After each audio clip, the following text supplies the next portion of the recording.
السلام عليكم، أهلا وسهلا بحضراتكم في مصر زمان. كلامنا عن مطربة من مطربات الزمن الجميل، الست توحيدة.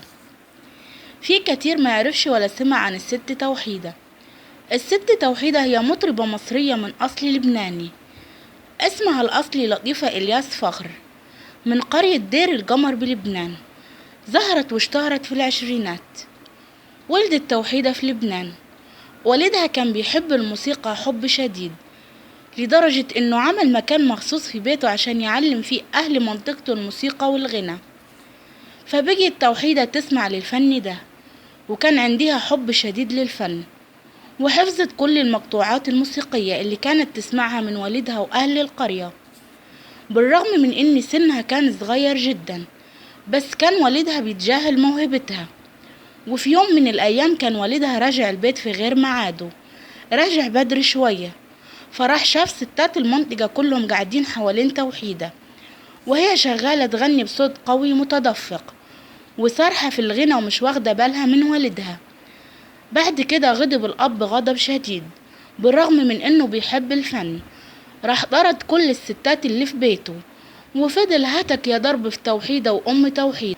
ضربهم ضرب شديد لأنه كان خايف انهم يتجرأوا على عادات وتقاليد القرية، عشان ما عندهمش ستات بتغني. كل الناس اللي في القرية عرفوا باللي حصل في بيت إلياس، فرحوا له كل أهله وبقوا يتشاوروا عايزين يخلصوا من الدنس اللي عملته توحيدة، عشان بالنسبة لهم الغنى للبنات عار. واتفقوا على رأي واحد، على انه يعملوا دواء تركيبة بطريقة خاصة وتشرب منه توحيد عشان نقضي على حلاوة صوتها، وبكده يسلم الشرف الرفيع من الأذى.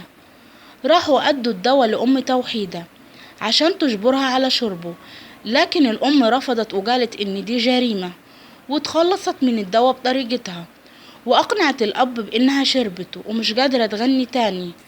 بعد ما اتفقت معاها على الكلام ده وقالت لها ما تغنيش تاني قدام والدك. ومرت السنين وتوفى إلياس والد توحيدة، واتدهورت بيهم الأحوال وظروف المعيشة بقت صعبة.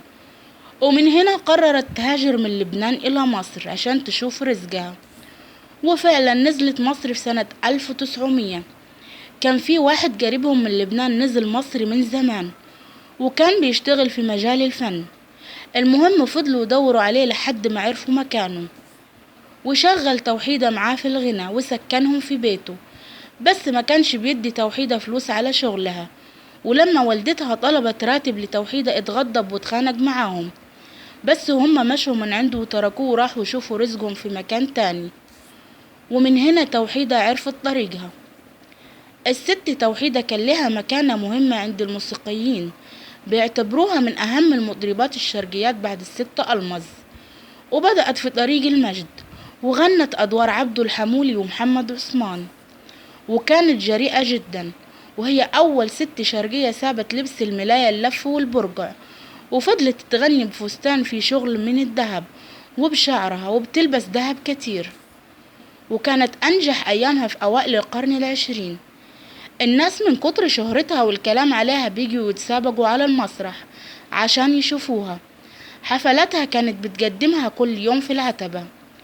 واشتغلت ممثلة ومغنية في مسرح الابتهاج، وبعده صالة ألف ليلة وليلة.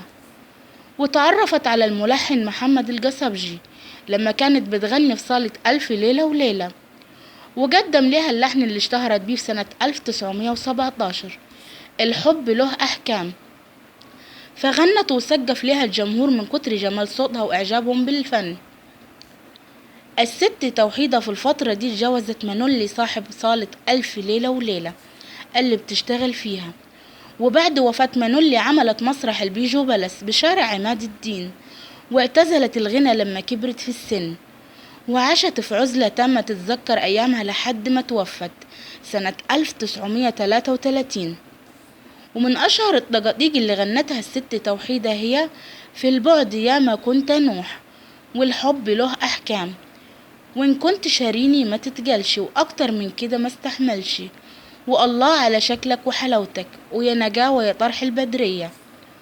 وبعد كل المشوار الفني والشهرة اللي أكتر من 30 سنة، لكن الست توحيدة تعتبر مطربة بلا أثر، مستحيل حد يلاقي تسجيل صوتي لها بتغني فيه دقدقها وأغانيها زي ألمظ وسكنة بيه وبقية المغنواتية اللي فاتهم عصر التسجيلات.